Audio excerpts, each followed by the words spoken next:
లలిత exchange Utsav పాత నగల అదే బరువుకి కొత్త నగలు తీసుకో నగల ప్రైస్ లో 20% ఆదా చేసుకోవచ్చు. రాజశేఖర్ రెడ్డి గారు, డాక్టర్ వైఎస్ రాజశేఖర్ రెడ్డి గారు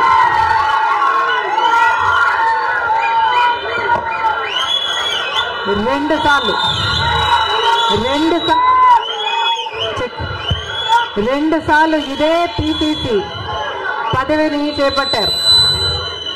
మళ్ళీ 2 సార్లు రాజశేఖర రెడ్డి గారు ముఖ్యమంత్రిగా గెలిచారు. అదే పిసిసి పదవిని, అంతటి బాధ్యతని రాజశేఖర రెడ్డి బిడ్డను నమ్మి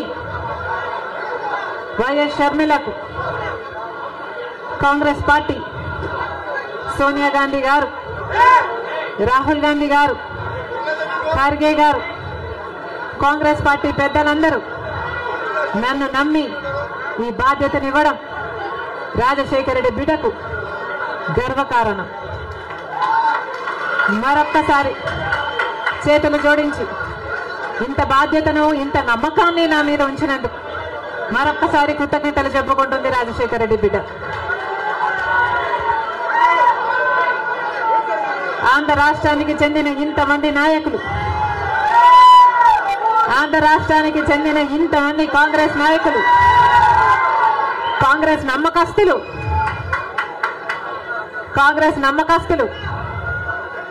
కాంగ్రెస్ పార్టీ ఖాడర్ నా మీద ఎంతో నమ్మకం పెట్టుకున్నారు. నేను రావాలని కాంగ్రెస్ పార్టీ వాళ్ళందరికీ మరొకసారి రాజశేఖర రెడ్డి బిడ్డ శిరస్సు వంచి చేతులు జోడించి మనస్ఫూర్తిగా నమస్కరించుకుంటోంది.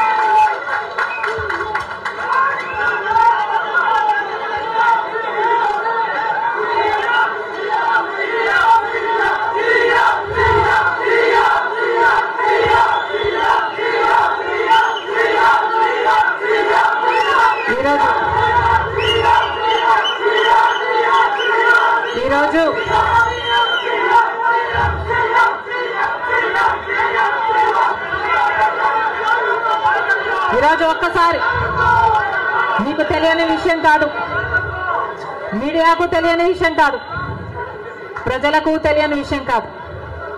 కానీ గత 5 సంవత్సరాలుగా ఆంధ్ర రాష్ట్రంలో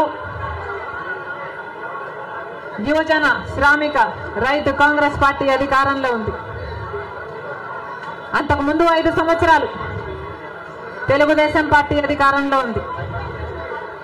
ఈ 10 సంవత్సరాలుగా రాష్ట్రంలో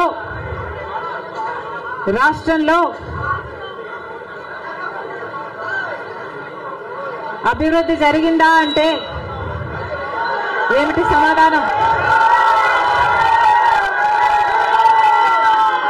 మన రాష్ట్రం ఏర్పడే నాటికి మన రాష్ట్రానికి ఉన్న అప్పులు 1,00,000 కోట్లు.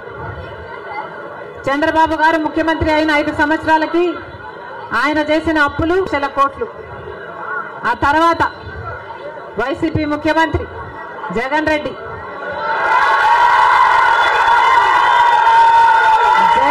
గారు చేసిన అప్పులు 3,00,000 కోట్లకు పైన. మొత్తంగా ఈరోజు అప్పులు 6.5 లక్షల కోట్లు. రాష్ట్రానికి చెందిన అప్పులు, కార్పొరేషన్లకు చెందిన లోన్లు, చెల్లించాల్సినవన్నీ కలుపుకుంటే 10 లక్షల కోట్ల అప్పుల భారం ఆంధ్ర రాష్ట్రం మీద ఉంది. మరి ఇంత అప్పులు చేశారే, ఇన్ని డబ్బులు తెచ్చారే, మరి రాష్ట్రంలో ఏదైనా అభివృద్ధి జరిగిందా అని భూతద్దం పెట్టి చూసినా ఎక్కడా కనిపించదు. రాజధాని ఉందా? రాజధాని కట్టగలిగారా? రాజధాని కట్టడానికి డబ్బులు లేవు. అయినా ఉందా? ఆంధ్ర రాష్ట్రంలో ఒక్క మెట్రో అయినా ఉందా? విజయవాడలో కనీసం ఒక్క మెట్రో అయినా ఉందా? ఎక్కడా లేదు, కనిపించదు. 10 సంవత్సరాలలో కనీసం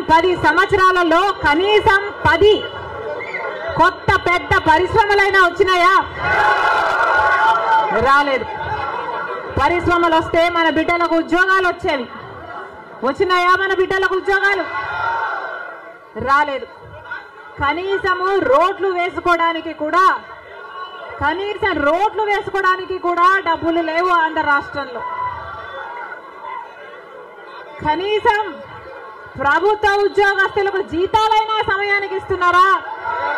దానికైనా డబ్బులున్నాయా? దానికి కూడా డబ్బులు లేవు. దేనికి డబ్బులు లేవు. అభివృద్ధి జరగలేదు. కానీ దళితుల మీద జరిగే దాడులు మాత్రం 100కు 100% పెరిగాయి. ఎక్కడ చూసినా ఇసుక మాఫియా, ఎక్కడ చూసినా లిక్కర్ మాఫియా, ఎక్కడ చూసినా మైనింగ్ మాఫియా, ఎక్కడ చూసినా దోచుకోవడం, దాచుకోవడం. ఇంతకంటే ఏం జరిగింది? 10 సంవత్సరాలు అయింది మన రాష్ట్రం ఏర్పడి.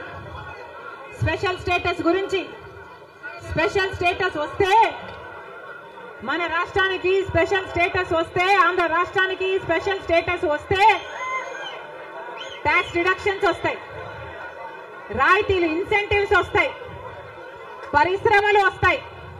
పరిశ్రమలు వస్తే మన బిడ్డలకు ఉద్యోగాలు వస్తాయి.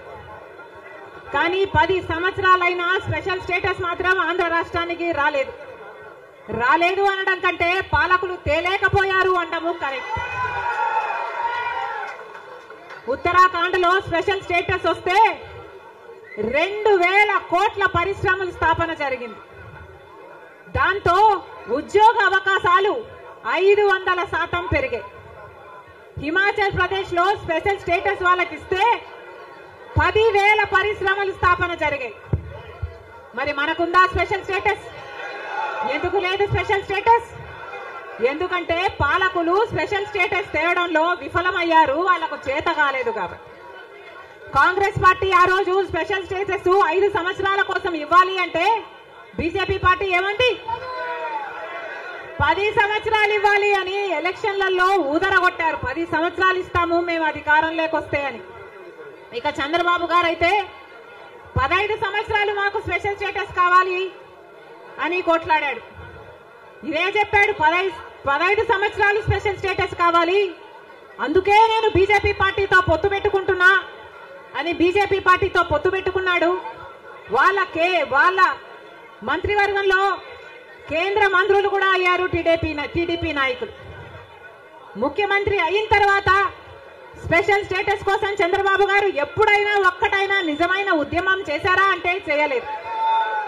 చేయకపోక ఉద్యమం చేసే వాళ్ళ మీద కేసులు పెట్టారు, వాళ్ళను జైల్లో కూడా పెట్టాడు చంద్రబాబు గారు. ఆ సమయంలో ప్రతిపక్ష నాయకుడు జగన్ రెడ్డి గారు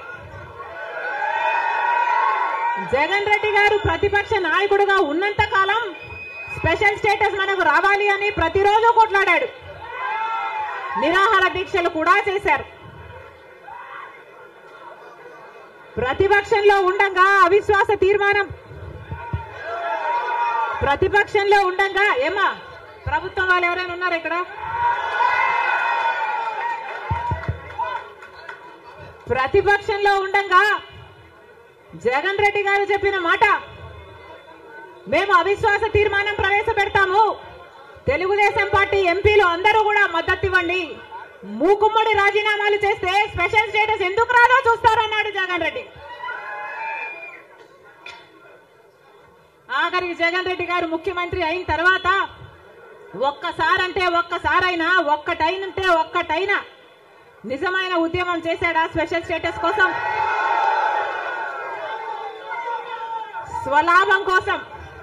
స్వలాభం కోసం రాష్ట్ర ప్రయోజనాలను తాకట్టు పెట్టింది వైసీపీ. ఈ రోజు మనకు స్పెషల్ స్టేటస్ లేదు కదా, కనీసం ఒక ప్యాకేజ్ కూడా లేదు. ఉన్న ప్రభుత్వమైనా ప్రతిపక్షమైనా ఒక్కటంటే ఒక్క నిజమైన ఉద్యమం చేసింది లేదు.